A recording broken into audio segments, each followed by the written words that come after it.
Yeah, look at Chuck Schumer's approval rating. Hold on, where is it? Chuck Schumer's approval in New York. Look at this. Look. New Siena poll. New Yorkers have Senator Schumer at lowest ever favorability rating dating from February 2005. 38% to 50%, down from 41 to 47 in June. Among Dems, his favorability rating is 49 to 39%, down from 55 to 35 in June. For the first time ever, he is underwater with New York City voters. 39% favorability, 46% unfavorability. That's crazy. Perhaps this has something to do with what Chuck Schumer has kept himself occupied with, okay? Clearly, at a time when the Trump administration is like going fucking nutty mode, ripping the Constitution apart and wiping their ass with it, ripping families apart and celebrating it, if you're just either A, silent, which implies complicity, okay, because neutrality and silence in the face of untold, unimaginable amounts of oppression is siding with the oppressors. And if you're silent in all of this, in the face of all of this, as the fucking Senate minority leader, one of the most impactful, supposedly, Democrats out there, people are going to correctly read that as you dropping the fucking ball. And then worse than silence, the only time when he fucking chimes in is when it's about Israel, and not even in the direction of the party's attitude on Israel, not in the direction of the voters' attitude on Israel. He's not chiming in to say fuck Israel. He's chiming in to say, you guys should stop saying fuck Israel at a time when everyone is saying it. The calls are loud. They are impossible to ignore. And Chuck Schumer is seemingly talking to an increasingly shrinking, tiny fucking percentage of the base of support within the Democratic Party. Of course you're going to fucking have underwater approval ratings. It's idiotic. A failure of epic proportions in every sense of the word. He tries to make it an initiative to actively make the left more pro-Israel, fails on that front. But the very fact that that is his primary focus is literally an indictment on Chuck Schumer. Yes, I know about the Baileys. I know the fucking John Oliver bit on the Baileys was done. I've talked about the Baileys a lot, okay? I'm glad that the John Oliver writers who are in here brought it up to John Oliver, so they fucking covered it.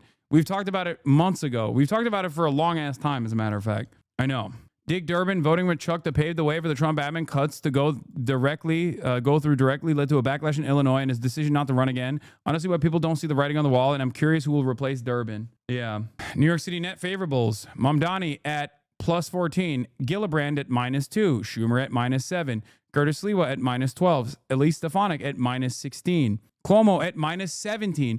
Andrew Cuomo is less popular than Curtis Sliwa and Elise Stefanik. Eric Adams is -28 and Donald Trump is -39. Oh my God. It's a mystery why Cuomo's unpopular. Look at this Riz. Who's living rent-free now, paisan? Zoran Memdani can't stop talking about Andrew Cuomo's rent-stabilized dig during anti-Trump New York City tour. Hey, look at that. One of the most reputable outlets have written about you once again. The same outlet that brought to you important pieces of journalism like Zoran Mamidama stole a table in college. I'll have you know, you can't have a criminal scumbag like Zoran running amok in New York City. Are you fucking kidding me? Hey, I'm walking here. Yeah, this is what comes to mind instantly. Broke down the scandals dogging Cuomo and Mamdani. Ties to Jeffrey Epstein. 13 sexual harassment cases. Rep by Harvey Weinstein's lawyer. Served as Netanyahu's lawyer. Killed thousands of seniors. Siphoned funds from the MTA. Got $5 million for a book he didn't write. Scandals for Zoran Mamdani. Has apartment. Yeah. Once borrowed a table from student union when he was in college. I'm just glad that because Zoran is presented as a voice for the youth and presented as like a real fighter that is backed by the voters overall, he won his race, that people are finally not fucking putting up with this nonsensical bullshit, okay? Because this is the type of shit that I've dealt with my entire fucking career as a political content creator on Twitch, okay? I'm not like running for office or anything.